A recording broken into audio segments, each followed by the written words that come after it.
Anyone into sports, or in this case sports entertainment, should love a good old-fashioned upset. Really, what's not to love about an unlikely win for the little guy? We watch professional wrestling to be entertained, to be told a story, and to be surprised, all of which happen when an underdog unexpectedly prevails against a big dog. Major upsets don't and really shouldn't happen too often, but when they do, they can help create iconic moments and launch careers. I'm Adam Pachisi from Cultaholic Wrestling, and these are the 10 biggest WWE upsets. Join us. Number 10, Owen Hart versus Bret Hart at WrestleMania 10.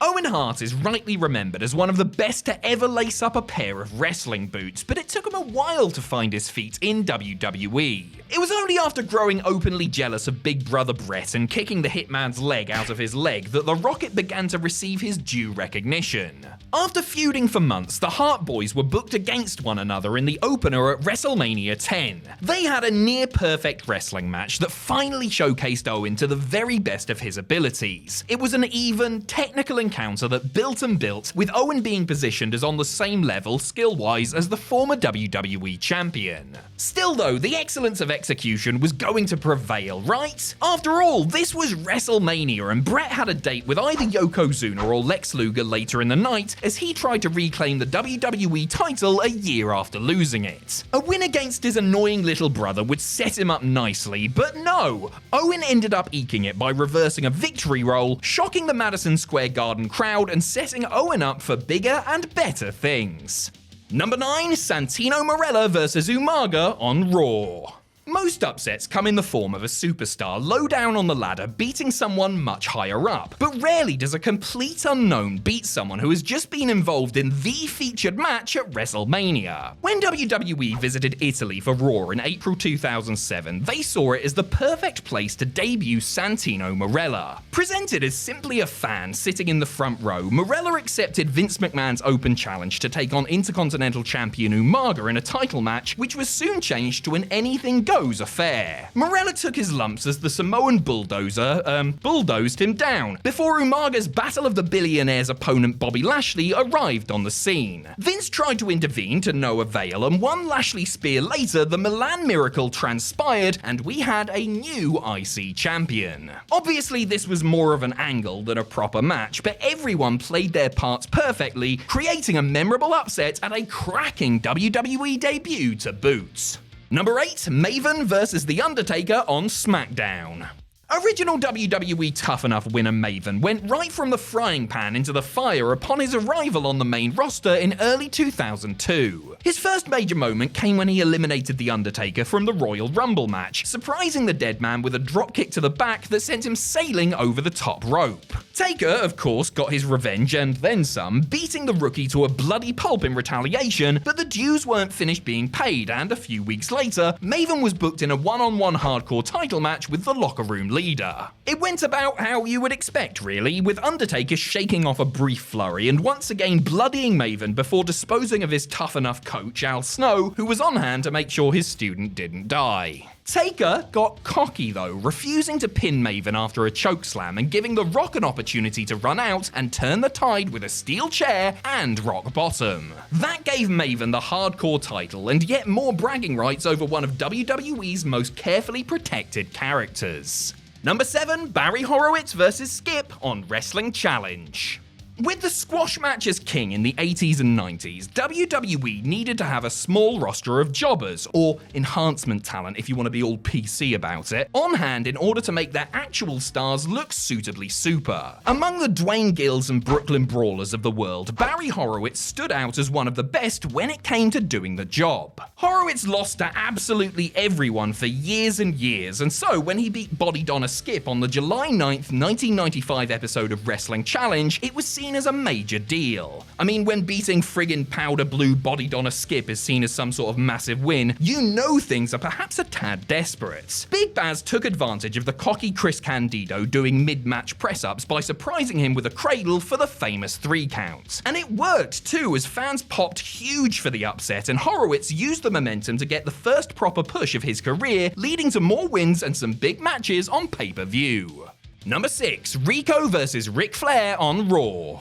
There are few wrestlers as unselfish as Ric Flair, a man who willingly lost to just about everyone over the course of his long and illustrious career. The Nature Boy knew that he could do business and put others over because, he was Ric Flair and he would still be over regardless of whether he lost some matches. But it was still a shock to see Slick Rick stare at the ceiling for RICO, of all people, on the September 9th, 2002 episode of Raw. Billy and Chuck's personal stylist wasn't exactly Lex Luger now, was he? The clean win, which came after Flair neglected to use a steel chair and walked into a spin kick, wasn't the start of some big push for the former American Gladiator or anything. It was used as a stick for Triple H to beat his idol with, calling him washed up and sowing the seeds for Flair's forthcoming heel turn and the beginnings of Evolution. It was actually a slightly controversial result at the time, with some backstage questioning whether it was smart given Flair's legacy and the fact that he had an Intercontinental title match 6 days later, while RICO quickly went back to being a manager. Number 5, Chris Jericho vs. The Rock and Steve Austin at Vengeance 2001.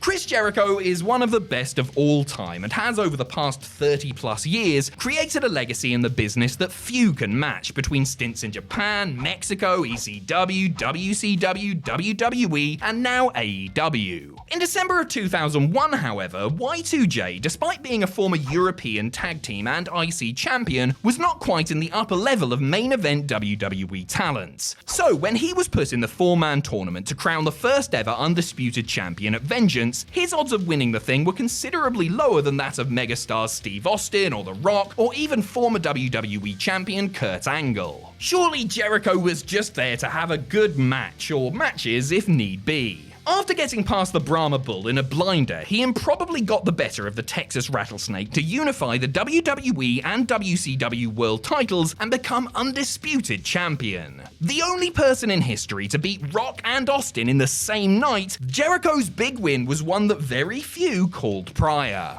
Number 4, Eddie Guerrero vs. Brock Lesnar at No Way Out 2004.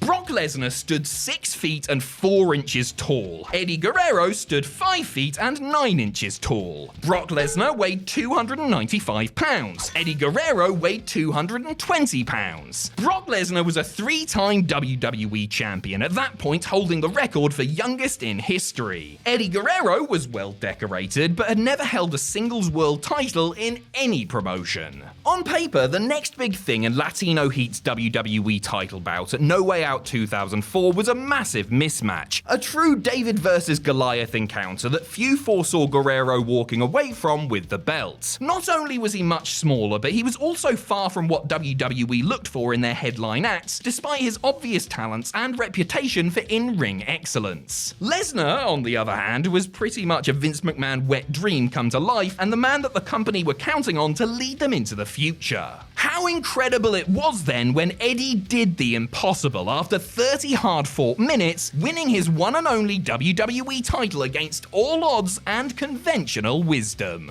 Number 3, Shelton Benjamin vs. Triple H on Raw. WWE's draft split was done not only to create internal competition, but also, in theory, to give more opportunities to up-and-coming wrestlers who were hoping to break the glass ceiling and become stars. In the first few years of the experiment, there were hits and misses, but WWE cannot be accused of lack of trying when it came to Shelton Benjamin in the spring of 2004. The amateur standout was going solo after being traded to Raw and splitting up with partner Charlie Haas, who remained on SmackDown. Shelton's first match on the flagship was a main event showdown with Triple H, who was pretty miffed after having recently lost the World Heavyweight title at WrestleMania 20. The match itself was excellent and told a great story, with Shelton keeping up with the cerebral assassin every step of the way and frustrating his far more experienced opponent. I would probably put it at 4.25 stars if I was some sort of nerd that assigns star ratings to wrestling matches. Luckily, I'm not, and as good as the match was, it was really all about the result, which was Benjamin going over Triple H surprisingly cleanly. Number 2, The Hurricane vs. The Rock on Raw. While gearing up for a WrestleMania epic with Steve Austin, The Rock was preoccupied by that pesky hamburglar. Oh, sorry, the Hurricane. It was an odd yet most welcome detour for the most electrifying man in sports entertainment, who was doing his Hollywood rock shtick at the time and had great chemistry with the would-be superhero, the two participating in some very funny promos and segments. Now, Shane Helms was a popular and very talented performer, and the Hurricane gimmick was over, but you wouldn't be blamed for predicting a one-sided squash here and a quick night's work for the People's Champ. Squaring off in the no disqualification, all superpowers go main event of the March 10th, 2003 episode of Raw, Rock gave his cape-wearing foe plenty of offense, teasing the upset after a second rope flying neckbreaker and chokeslam. He recovered and looked to have things in control as he went for the People's Elbow, only for the glass to break and Austin walking out to distract him, allowing Hurricane to steal it with a roll-up, a good 10 or so years before that finish became played out. Number 1, The Kid vs. Razor Ramon on Raw. After impressing in a tryout match, Sean Waltman signed with WWE and wrestled as the Kamikaze Kid and then the Cannonball Kid in televised losses to Doink the Clown and Mr. Hughes. It was clear from the off what role the whatever we fancy this week kid was going to play in the company. And it's not hard to see why. WWE was built on tall, muscular figures, something that the young and talented high flyer was anything but. With his big bumping style and cruiserweight frame, he would be the perfect person to help showcase the taller and more muscular stars en route to looking at the lights. Or would he? Because in his third televised match on Raw, the Kid upset Razor Ramon after catching him off guard with a moonsault body block as the crowd went nuts. From then on, Waltman would be known as the 1-2-3 Kid. The plan all along was to set the Kid up as a would-be jobber so that the audience would suspect he had no chance against the bad guy who was one of the top heels of the day. They got you, just admit it. Vince McMahon got you again. WWE got you for the 100th time.